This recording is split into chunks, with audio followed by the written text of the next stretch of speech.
Boa tarde a todos vocês que nos acompanham todas as semanas. Está no ar mais uma Política Nua e Crua. Hoje nós precisamos falar sobre a engrenagem que tenta moer o futuro do Brasil e a dignidade do seu povo. Uma ofensiva que não é abstrata. Ela tem nome, sobrenome e CPF no Congresso Nacional e nos palácios estatais. Olhem para a nossa juventude.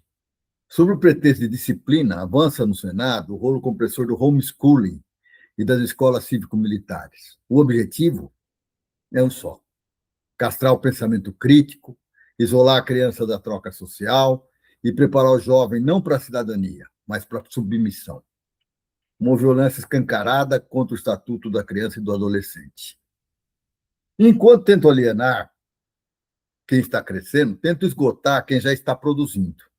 A nefasta escala de trabalho 6x1 continua adoecendo e escravizando o povo trabalhador. Enquanto as centrais sindicais clamam por socorro, a PEC do fim dessas jornadas humanas é colocada na geladeira pelo senador Davi Alcolumbre. O motivo é um só: chantagem, barganha com o patronato e com o mercado financeiro. Aliás, o mercado que quer tudo, que tudo quer e nada entrega.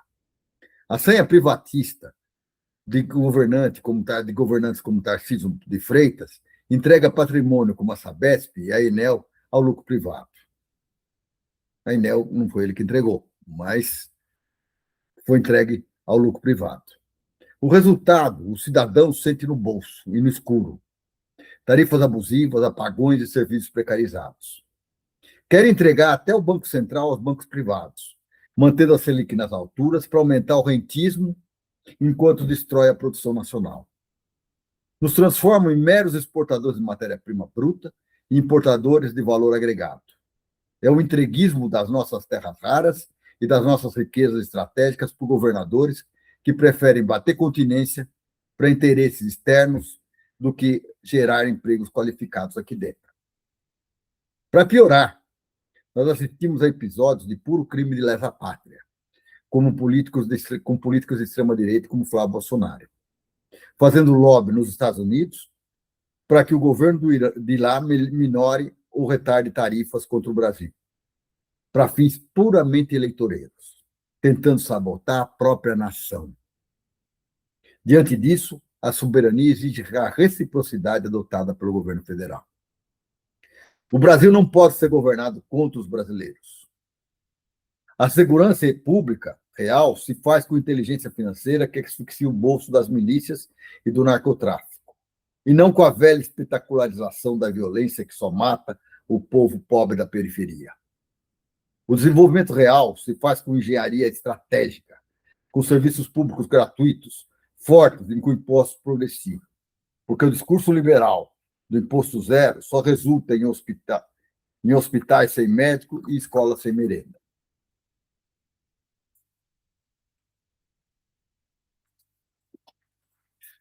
Com o período eleitoral batendo a porta, a união em torno de nossa soberania nacional não é uma escolha ideológica, é uma questão de sobrevivência. Feitas essas análises, volto a repetir.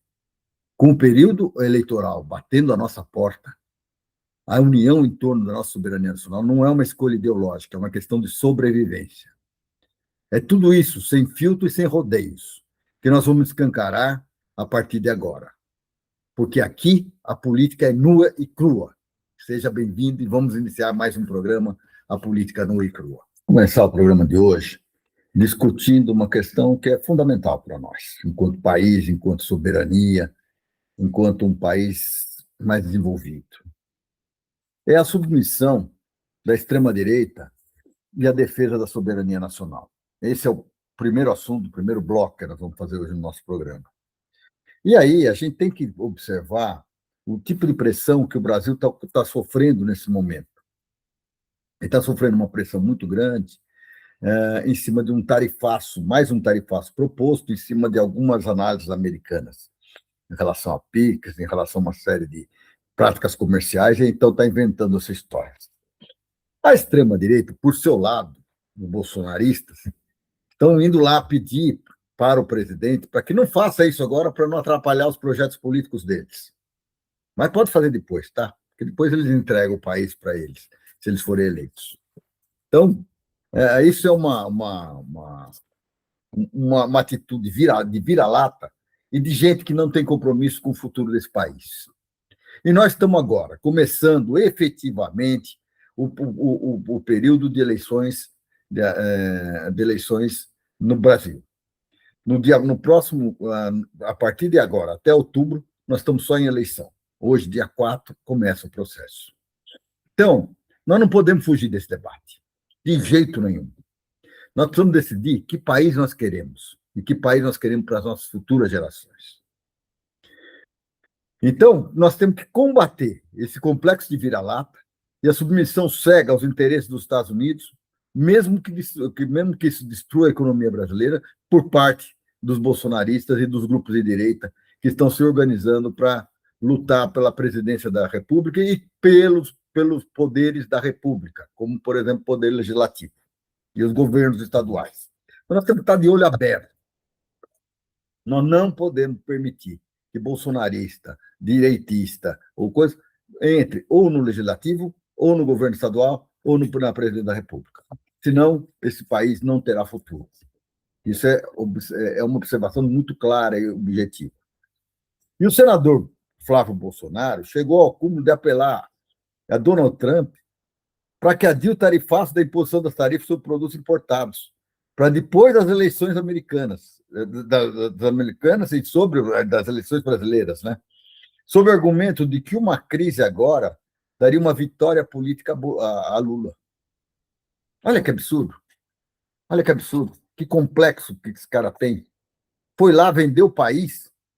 Olha, depois que o Lula, se o Lula for derrotado, a gente pode falar em tarifa, porque aí vocês podem fazer tarifa à vontade no país. Mas antes, não façam essa tarifa, porque senão isso favorece o Lula. Olha a cabeça das pessoas. É a diplomacia da sabotagem, isso. O presidente Lula rebateu a altura, classificando a atitude como uma traição à pátria. E é isso que é mesmo. Não é nada diferente disso. Pedir a uma potência estrangeira que pune economicamente o próprio país para obter ganho eleitoral rasteiro não é apenas mesquinho, é crime de lesa pátria. Olha aqui, é fundamental a gente rever essa coisa. Pedir a uma potência estrangeira que pune economicamente o próprio país para obter ganho eleitoral rasteiro não é apenas mesquinho, é um crime de lesa pátria. É isso que a direita e a extrema-direita estão fazendo nesse país. Você pode pegar o discurso do Flávio Bolsonaro, do Caiado, do Zema, botar todos juntos e você vai descobrir que o que eles estão propondo nada mais é do que um projeto entreguista, que quer entregar o país para ser um quintal dos Estados Unidos. Por não é à toa que eles põem aquele chapéu lá, MAGA, Make America Great Again. E o junto aqui com o Tarcísio de São Paulo e outros candidatos a governador dos estados. Então, nós temos que combater isso. Nós não podemos aceitar essa submissão passiva que a extrema-direita quer impor nesse país. E aí, a altivez diplomática e a lei da reciprocidade. Enquanto a oposição sabota, o governo age com soberania. O Brasil afirma claramente que está pronto para usar a lei da reciprocidade e acho que tem que mesmo usar contra o tarifaço dos Estados Unidos. Se eles taxarem o aço ou os produtos brasileiros, o Brasil taxará o produto deles na mesma moeda. É assim que um país soberano se comporta, não se curva diante de ameaças imperialistas, protege sua indústria local e seus empregos. É difícil fazer isso? Não, é importante fazer isso. Nós não somos uma China que tem um poderio muito maior que a gente econômico, mas está na hora de não se submeter. A nossa posição não deve ser, olha, eu vou pegar e vou deixar isso aí para depois da eleição, porque depois da eleição eu falo, não, você vai botar tarifa na gente, nós vamos botar em vocês também. São poucos os produtos americanos que são vendidos no Brasil? Não são muitos. E nós não aprendemos já a abrir novos mercados também para os produtos brasileiros, então nós não temos mais que temer. Já fizeram a lição quando puseram 50% há um tempo atrás. Agora, nós já sabemos qual é o caminho. E o caminho não pode ser de baixar a cabeça. E é essa submissão externa que a direita prega e se reflete na forma como eles enxergam o desenvolvimento interno. É aqui que entra o artigo do engenheiro Alexandre Santos, que nós vamos discutir no próximo bloco nosso. É fundamental a gente entender que nós não podemos aceitar essa submissão externa. E a isso, vocês têm que abrir os olhos. Nós temos que votar contra todos os representantes da direita e da extrema-direita, que estão alienados e estão submissos ao poderio do Império Americano. Chega de imperialismo nesse país. E aí, o nosso amigo, entra o artigo do nosso amigo Alexandre Santos, que eu achei extremamente importante que a gente entrasse nesse artigo. Que, afinal de contas, qual é a engenharia e qual desenvolvimento o Brasil quer? Por que você vem falar num programa de política geral em falar em engenharia? Por uma questão muito simples. A engenharia, que aí se entende todos os setores que estão vinculados à engenharia, a agronomia, as geociências, os engenheiros em si, qualquer modalidade, os arquitetos, né? Ele tem que fazer o quê? Ele tem uma importância fundamental no apoio ao nosso desenvolvimento. Afinal de contas, nosso amigo Francis Bogossian dizia com certa razão de que não há desenvolvimento se não houver engenharia. É nós que vamos ajudar a engenharia. E também dizia que não tem engenharia se não tiver desenvolvimento. Você vê que tem uma dicotomia, tem uma relação direta. E aí vem o nosso amigo Henrique Ludovici, que concorreu à presidência do CONFIA, e vem e pede um programa chamado Mais Engenharia.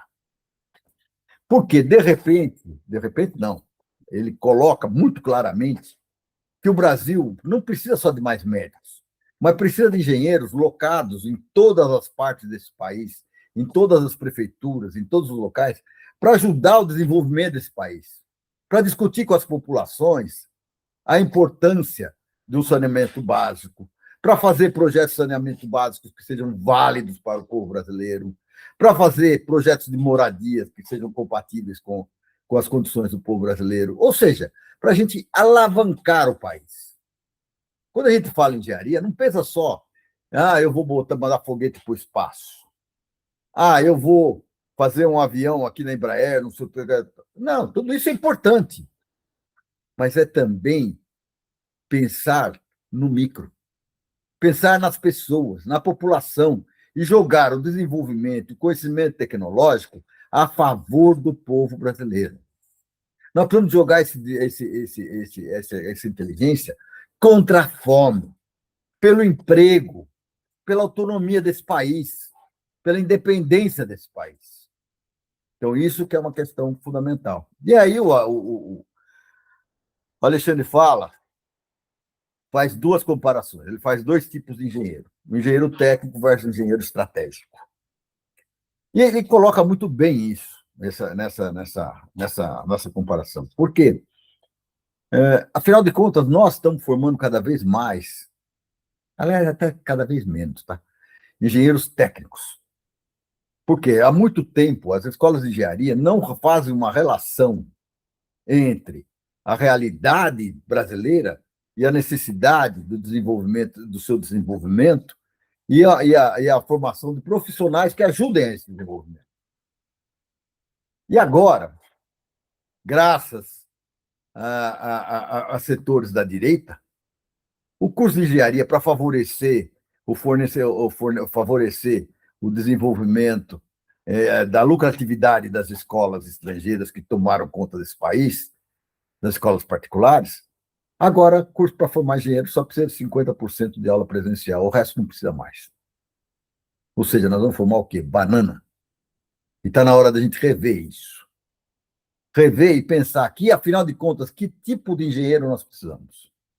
Que formação nós temos que dar para que para a formação dessas pessoas. E que atrativos nós temos que fazer, colocar, para que a gente possa trazer esses dinheiros muito mais próximos da gente do desenvolvimento desse país. E aí, o companheiro Alexandre Santos traz um debate central no artigo que ele fez, que chama O Engenheiro Técnico versus o Engenheiro Estratégico. Que tipo de engenharia queremos para o Brasil? De um lado, a visão limitada, que enxerga a engenharia como mera aplicação técnica e o engenheiro como um simples tarefeiro. É assim mesmo. Eles veem como aplicação técnica e engenheiro como simples tarefeiro. Esse profissional aceita passivamente as ordens do mercado e dos patrões, sem entender que os salários e o desemprego da sua categoria são frutos de escolhas políticas.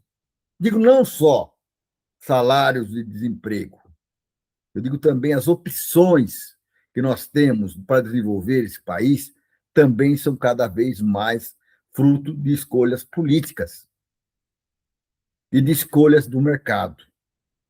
Do outro lado, está a engenharia estratégica, aquela que compreende que o engenheiro deve ser protagonista nos processos decisórios. Que o engenheiro deve ser protagonista nos processos decisórios, eu repito. Que o engenheiro precisa ser e deve ser protagonista nos processos decisórios. Botou na cabeça. Um agente de crescimento econômico, qualificação ambiental, bem-estar social e soberania nacional. Tá? Não há desenvolvimento sem uma engenharia altiva e consciente de seu papel social. É isso. Nós criamos com esse país, desenvolver esse país para as nossas futuras gerações. E nós precisamos de uma engenharia estratégica, que é aquela que compreende que o engenheiro deve ser protagonista nos processos decisórios, um agente do crescimento econômico, da qualificação ambiental, do bem-estar social e soberania nacional. Veja aqui, que frase importante o companheiro Alexandre colocou. E conclui, não há desenvolvimento sem uma engenharia altiva e consciente de seu papel social. E aí, a gente começa a analisar o Brasil e ver que, nesse momento, esse debate não é só um debate de nós, engenheiros, é um debate de nós brasileiros. Afinal de contas, que país nós queremos? Esse é o grande debate nesse ano. Aquele Brasil em que os Bolsonaro vão lá vender para os Estados Unidos para falar assim, não, segura aí um pouco para a gente se eleger e a gente poder entregar o Brasil inteiro para vocês? Ou é um Brasil onde a gente tem uma visão estratégica? Que nós temos que defender o povo brasileiro. Essa engenharia estratégica, que é o motor do desenvolvimento desse país, ganha vida quando vemos Lula defender a ferrovia transnordestina, por exemplo, como grande motor do desenvolvimento do Nordeste, integrando a região e gerando riqueza interna. E eu digo mais, a questão de desenvolvimento das ferrovias, ela não é só para o Nordeste, é para o Brasil inteiro, porque integra as regiões e geram riqueza interna. Da mesma forma, a gente tem que levar em conta a defesa da ministra das Minas e Energia ao afirmar que o país precisa superar a dependência, transformar nossos recursos minerais em benefício do povo e não de multinacionais. Opa, aqui tem mais um ponto que a gente liga com o vendilhão da pátria dos bolsonaristas. Que estão, por exemplo, o Caiado, que fez um acordo de entrega de terras raras para os Estados Unidos, que ele nem tem acesso a isso, porque ele não é, ele, como governador do estado, ele não tinha o direito de querer entregar mineral bruto para os Estados Unidos, porque os Estados Unidos querem, para apresentar e ficar bonitinho com o Trump. Ele não tinha esse direito e não pode, porque isso é bem da União. Então, esse acordo é inválido. Aliás, não sei porque até agora o governo Lula não fez uma ação contra esse acordo. Está esperando o quê? Não é porque tem eleição aí que a gente tem que esperar esses embates. Nós temos que matar isso no nascedouro. Nós temos que nos preocupar com a Terra-Brás. Nós temos que nos preocupar com o desenvolvimento da tecnologia para a gente refinar essas matérias raras e para vender produto pronto e não vender minério como se fosse terra comum. Então, nós precisamos industrializar nossos minérios aqui dentro.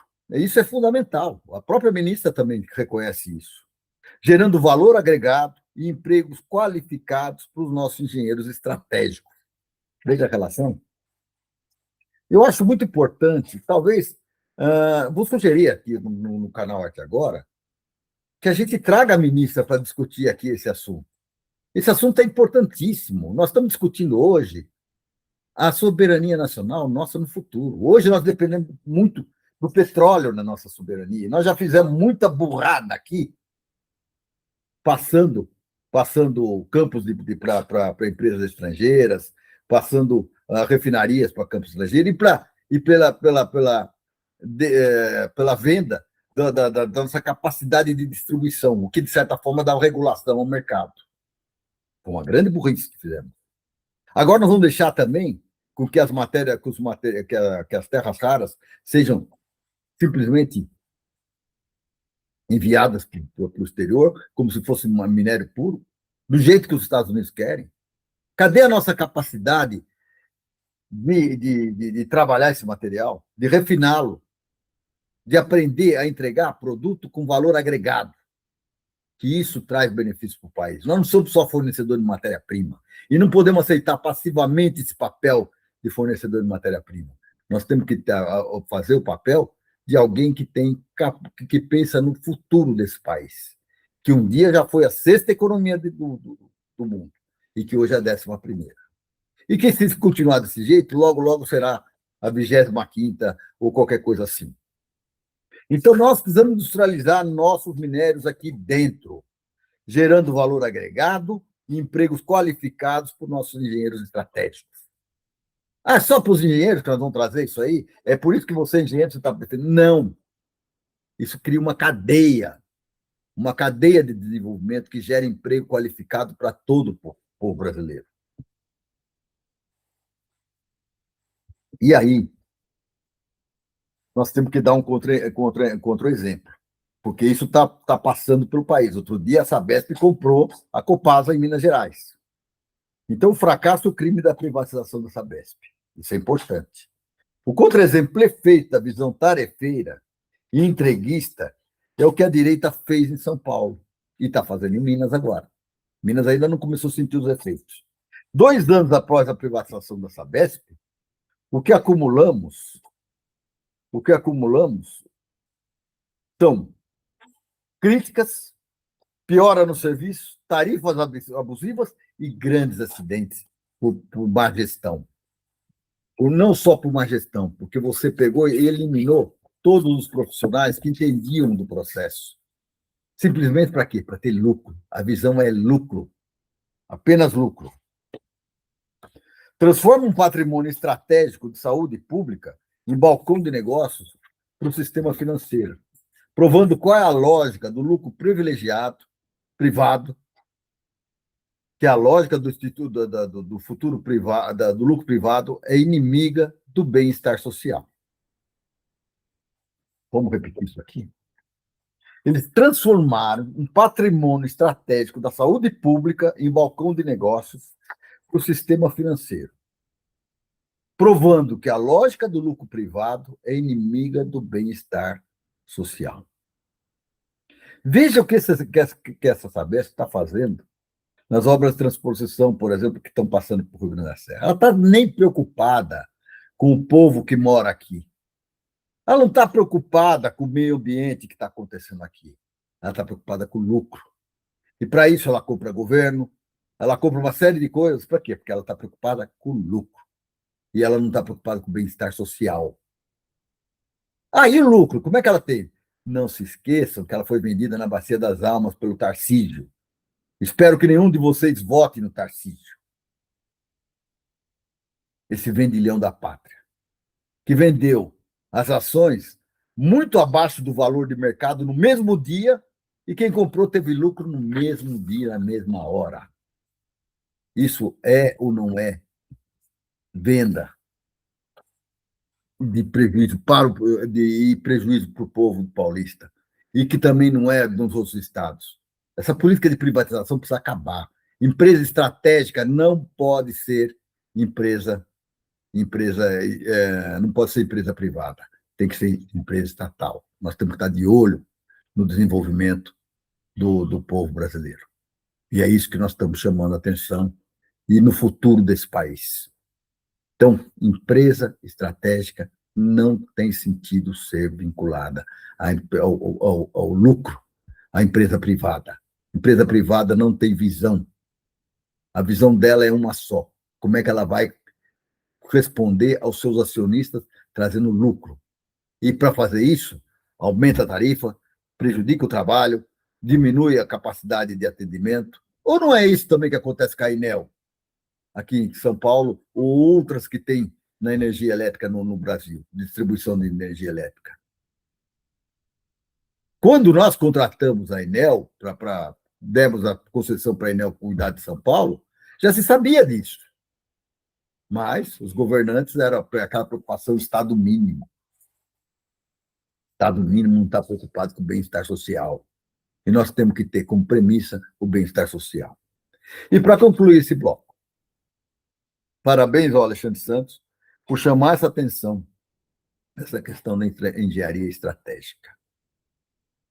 Então, as pessoas que não são da engenharia, que são das humanas, que nos ouvem, procurem entender o conceito e não a defesa do profissional individual. Nós estamos discutindo aqui é conceitual. O país precisa ser planejado segundo uma visão estratégica. E nós não podemos formar profissionais para desenvolver essa atividade que não tenham visão de povo, que não tenham visão de ser humano, que não tenham visão de meio ambiente, que não tenham visão de soberania nacional. Então, companheiros, é extremamente importante que a gente esteja atento a esse ponto. Aqui a gente começa mais um bloco, e aqui a gente vai um pouco na questão da ofensiva contra os direitos sociais, a luta de classe dos trabalhadores, da classe trabalhadora. E nós vamos começar por um ponto que é básico e que a gente tem tratado muito aqui nos nossos programas, que é a questão da educação. Da educação. Aquela educação que a extrema-direita insiste em transformar em cívico-militar, ensinando os nossos alunos, as nossas futuras gerações, a bater continência e a ser submisso, sem senso crítico. Por outro lado, agora está em projeto no Senado um projeto de homeschooling para permitir com que as crianças sejam educadas fora do sistema padrão de formação de jovens para esse país. Querendo tirar as crianças do convívio com outras crianças, de criar das diferenças sociais, das trocas de informações, da formação do senso crítico. Eles estão querendo o quê? Transformar as crianças em crianças que estejam dirigidas para serem escravos para o futuro. Essa é a visão da direita. Parece um pouco exagerado, né? Mas é isso mesmo. A direita faz muito mal à educação e aos direitos das crianças e dos adolescentes. O projeto bolsonarista no Senado, que pede urgência para tirar crianças da escola, uma referência velada ou direta ao avanço do homeschooling, desenfreado ou a precarização do ensino, é o desmonte do futuro. É isso que nós estamos lutando contra. Nós não podemos permitir que o futuro das nossas crianças seja jogado fora, na lata do lixo. Eles querem substituir a escola pública, espaço de socialização, ciência e cidadania, pelo isolamento ideológico ou pelo trabalho precoce. Ou seja, Eles querem, vou reler, eles querem substituir a escola pública, espaço de socialização, ciência e cidadania pelo isolamento ideológico ou pelo trabalho precoce. É um projeto de alienação que violenta o estatuto da criança e do adolescente. E nós ficamos simplesmente quietos em relação a isso. Nós não discutimos essa questão. Não, essa questão é extremamente importante. Se nós pensamos no futuro desse país, nós temos que pensar no futuro da educação. E que jovens nós queremos formar. Nós não podemos permitir que esse projeto de homeschooling, de escola cívico-militar, ou outras coisas assim, progrida nesse país. E, para isso, o governo federal tem que ser ativo. Tem que ser ativo. Tem que ser ativo e combater esse tipo de coisa. Nós precisamos de crianças com senso crítico. A democracia depende disso. Isso é fundamental para a democracia brasileira. E, além disso, esse é um ponto que é fundamental. O outro ponto, tem um outro campo de trabalho de luta, que também está passando pelo Senado, que a gente está bobeando, né? E que são as centrais sindicais estão nas ruas exigindo o fim da escala 6x1. Eu ainda acho que esse movimento é pequeno, deveria ser mais forte. Uma jornada que adoece, destrói famílias, escraviza trabalhadores. Essa é a jornada que estamos fazendo. E olha, e tem pior. Estão propondo a jornada 7x0. Tá? Enquanto o povo sangra, o senador Davi Alcolumbre senta em cima da PEC de 6x1, colocando-a na geladeira para barganhar com o patronato e com o mercado financeiro. É isso que ele está fazendo. Esse Davi Alcolumbre é o mesmo que também está permitindo passar o homeschooling que nós acabamos de falar. Esse cara é um câncer no Senado. Por isso que nós temos que cuidar. As próximas eleições para senadores e deputados, nós temos que olhar muito bem quem a gente está votando, para não permitir esse tipo de gente, que é gente que vem aqui para fazer o quê? Chantagem. Apenas chantagem. O que ele quer em troca para liberar a PEC? O povo exige resposta, exige dignidade. Ao mesmo tempo, o sistema financeiro avança com outra PEC, que amplia a entrega do controle do Banco Central aos bancos privados, retirando do Estado o poder de definir os rumos da nossa moeda e dos nossos juros. Vejam só, 3 movimentos, olha, 3 movimentos. Um movimento contra as escolas, um movimento contra o trabalhador. E aí, o Alcolumbre está negociando. E o terceiro é o movimento do Banco Central, que está hoje com esses juros abusivos de 14% de Selic, que se transforma em muito mais para o povo trabalhador,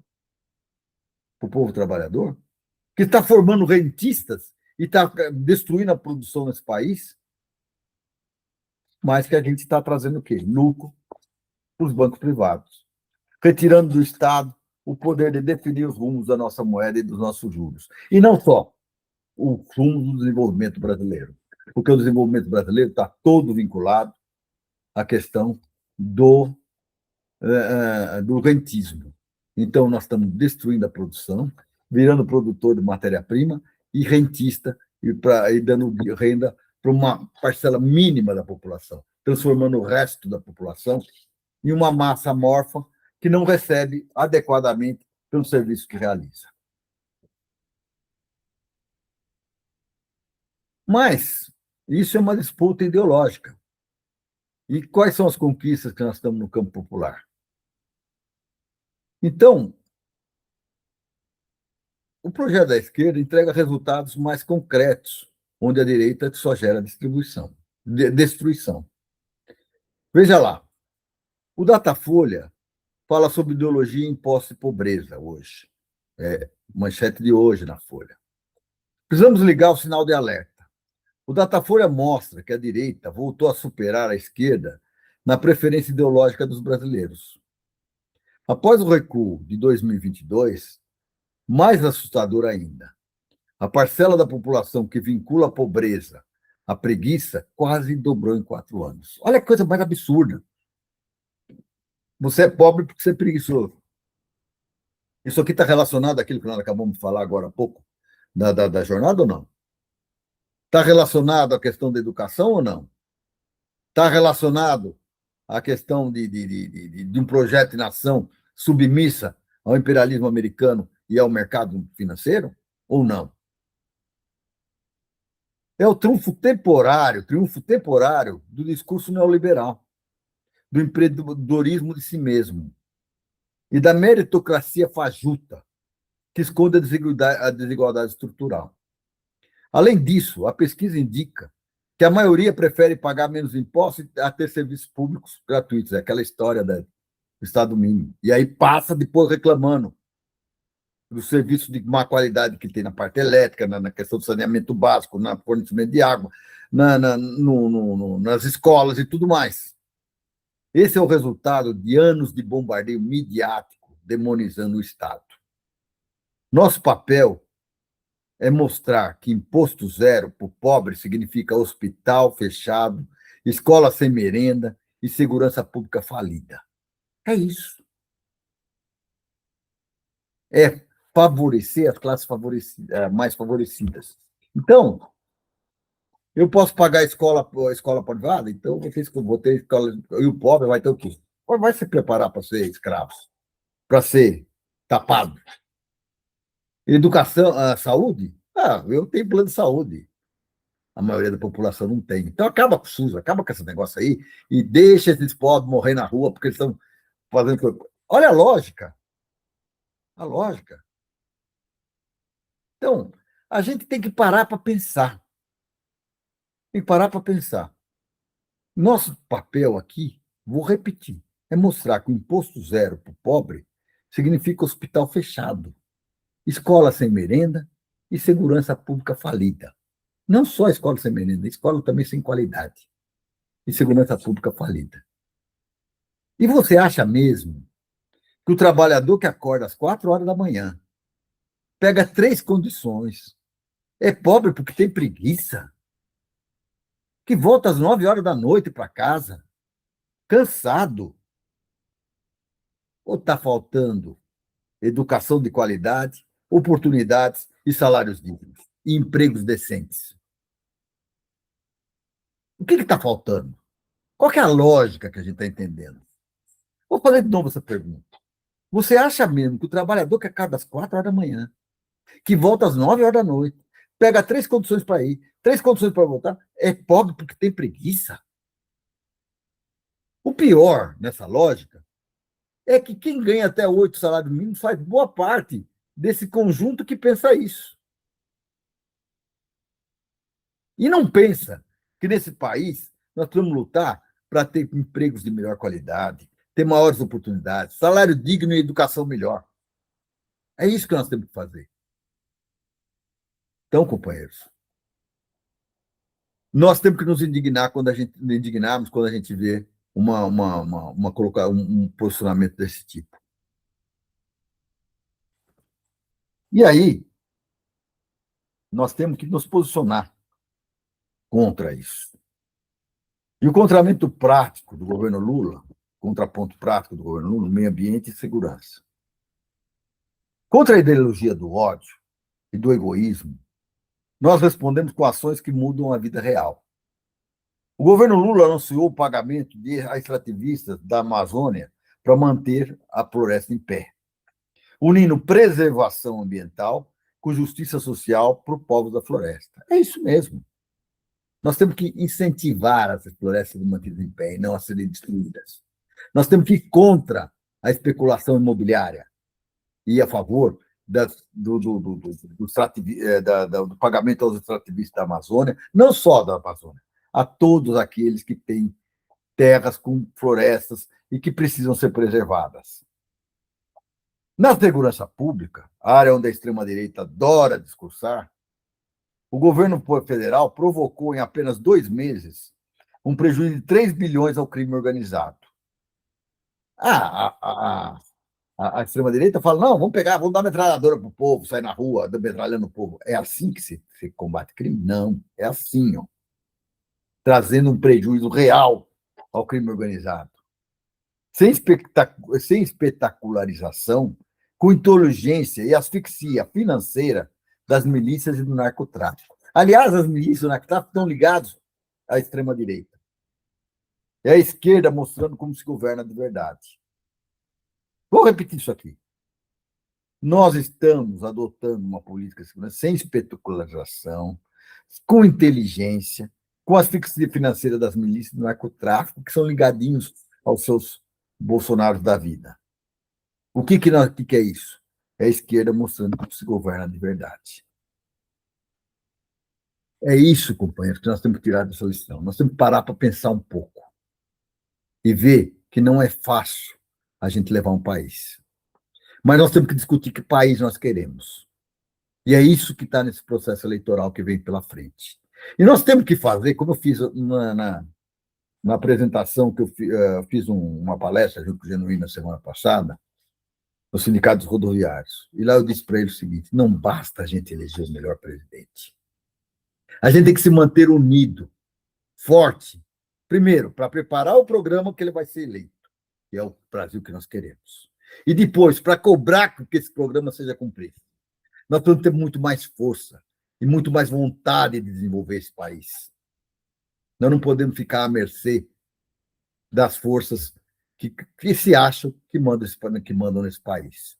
Chega de imperialismo mandando nesse país, chega de mercado financeiro mandando nesse país e chega de grandes fortunas mandando nesse país. Chega. Esse país tem que ser para os brasileiros. Nós temos que lutar pela soberania nacional e nós temos que lutar por um futuro digno para esse país. E com isso, a gente termina mais um programa, A Política Nua e Crua. Um grande abraço a todos vocês.